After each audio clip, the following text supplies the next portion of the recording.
Hello there, everyone, and welcome back to Radiant Moon Tarot. My name is Victoria, and we have your daily reading here for Tuesday, November 4th. I think yesterday's reading, I said it was Monday, November 2nd, which was actually the 3rd.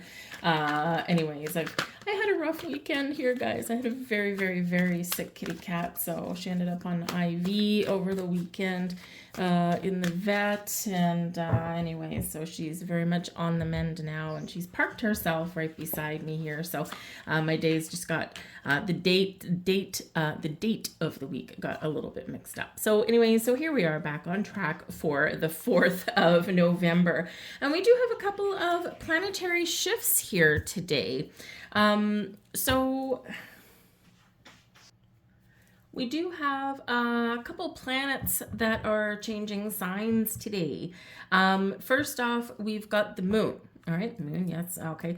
The moon is changing from Aries and is moving into the sign of Taurus.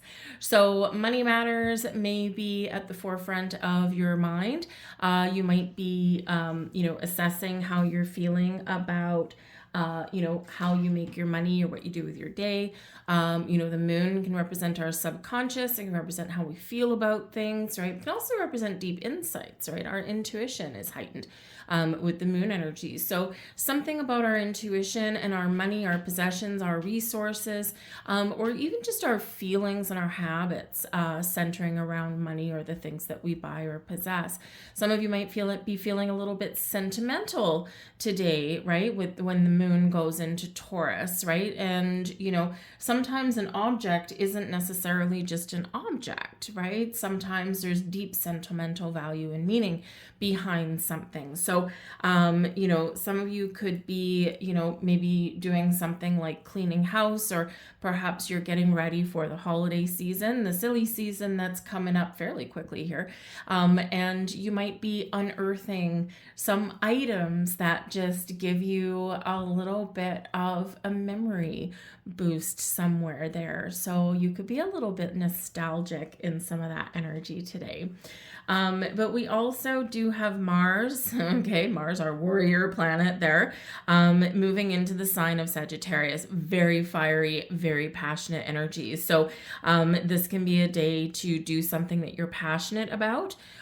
This can be a day to get out of your comfort zone as well. Sagittarian energy is known for being adventurous, for, kind of breaking the mold sometimes a little bit, for finding freedom as well, right? Freedom and adventure, but also the big picture is very much highlighted with Sagittarian energy, right? We're looking at the big picture. We're feeling a little bit philosophical perhaps about things, or we're looking at things in a different way.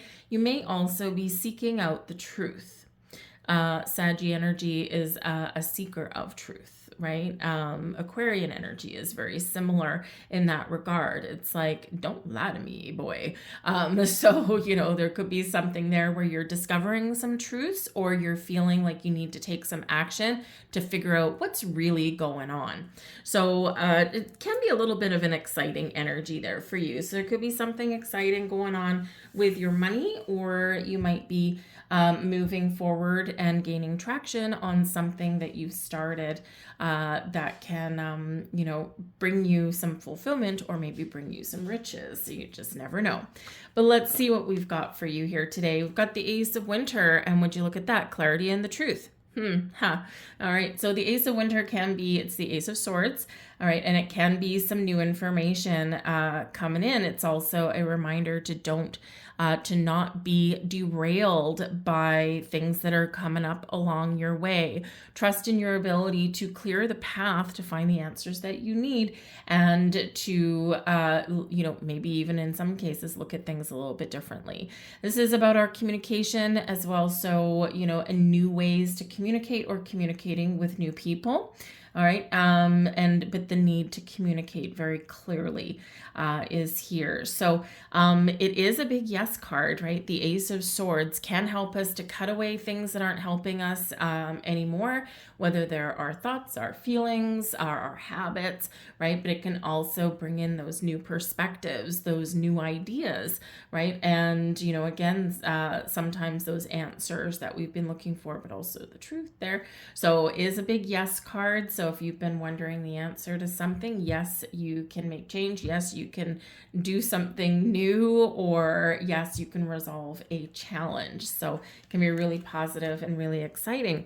We've got the Queen of Summer coming in here for you as well. The Queen of Summer is the Queen of Cups. Listen to your heart and your intuition. The Ace of Winter, the Ace of Swords can be very much about your intuition, enlightenment, clarity, all those things. So it feels like your intuition is certainly going to be guiding you today, right? Not super shocking, okay, especially with the moon kind of moving into another sign, right?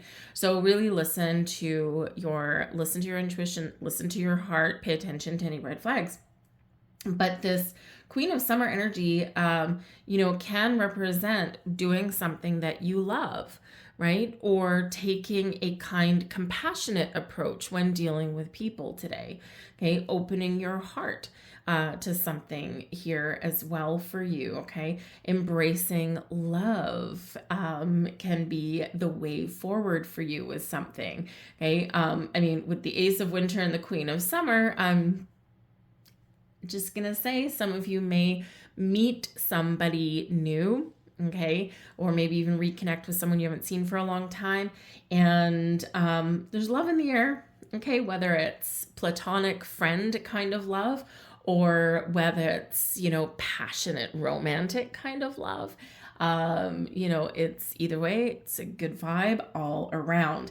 But the Queen of Summer, you could be coming into contact with, or sharing ideas with, or communicating with somebody who is very kind and caring, someone who's mature, very possibly, very most likely a female, with that being a queen, but it can also be a male that's really in touch with their feminine side and with their emotions.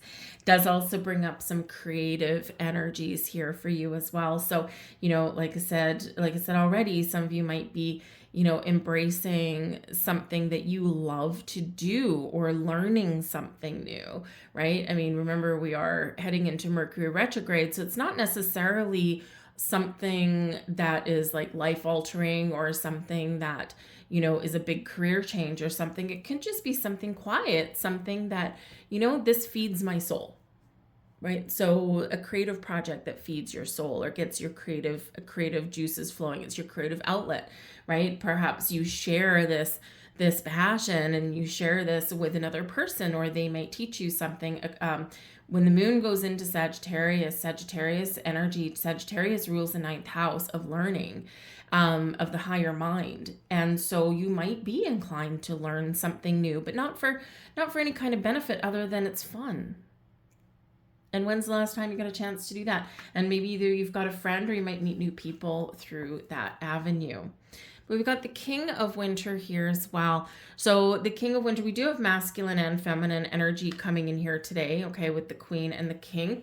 So this can represent logic and intellect, and also your intuition is what's going to help you to navigate something, help you figure something out, and get the answers that you need. But masculine and feminine energy working together, this can be a day where balance and harmony rule the day. Finding a balance with people around you, the balance between your needs and other people's needs, right? Sometimes we need to do something a little bit differently. We need to, say no to maybe some other things and say yes to us, right? But whatever that happens to be, the masculine and feminine are in alignment here. We're also finding a balance between our head and our heart, right? Not always easy to do, right? But this can be a day where these things are just kind of settling for you. But the King of Winter is your ability to find the answers you need to have a successful conversation, have a successful endeavor. The King of Winter is, very much high intellect. So again, maybe some of you are learning something, or honing your skills, or taking something to the next level. You could also be opening your heart to learn about another person, right? Tell me about yourself. And so it's a great way to start a friendship, rekindle a friendship, or get to know someone a little bit better. Ask questions. How else do you know? How else do you learn about somebody, right? Just ask questions and see where the conversation goes. King of Winter is also very much clarity and a sense of purpose. So if you've been kind of lost or you've been unsure about something, today can be a day where you get clarity, and it can be from talking to other people, or it might just be some deep insights that come from within. But this could potentially be some people, again, around you. The King of Winter would be someone who is very smart, someone who can probably talk about every subject under the sun. It might be someone that can give you some advice or clarity on something or help you make a decision. If you've been trying to figure something out there, it can be you maybe public speaking, or this person can be a public speaker. So whether you've got people around you that are very helpful and supportive in this energy, or whether you're just sorting out things internally, right? It's very resourceful energy, and it's very much answers, epiphanies, those aha moments, right? Those kind of things. But I do feel it's very quite peaceful in its energy. So let's hope we can either maybe peacefully resolve a situation or find some peace within.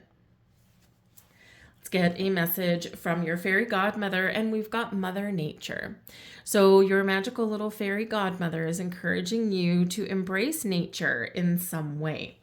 Now at this time of year, maybe depending where you live, maybe it's a little bit chilly, or you might have some inclemental weather, and it's like, I don't want to go outside. We'll bring the outside in. Okay. Way back before, before religious crusaders and all that kind of stuff, people were connected with nature, and they lived by the cycles of nature. And at this time of year, they brought the outside in. Right? They decked their boughs with holly. They brought in pine. They brought in, garland, like they made garlands out of, trees and things like that. And they kind of brought that nature inside. They dried fruit and things, right? So if you can't go outside, right, then bring the nature inside. Buy yourself a plant, put up a wreath, right? Might be a little early for that, but I don't know. There's been quite a few people I've seen that they're embracing the season a little bit earlier than they normally would be. It's like we're barely out of Halloween, and yet I see people with Christmas trees up and Christmas lights up and things, and and maybe maybe it's just something that brings them hope. And it may bring them a little bit of peace, or bring them a little bit of, I don't know, how should we say, bring them a sense of normalcy, perhaps? I don't know. So whatever it is, connect with nature, whether you're inside or you're outside, whether you're bringing the nature to yourself, or whether you're going to connect with it. We can often find solace, sometimes clarity and answers when we connect with nature. We can also be reminded of the forces of nature, and that everything has a cycle, everything has a process, right? And sometimes that is just that little magical moment that we needed. So I'm going to leave that there for you guys. I hope there was something here for you. If so, please do like, share, and subscribe. I thank you guys so very much for watching. I hope you have a magical day, and we'll see you tomorrow. Bye.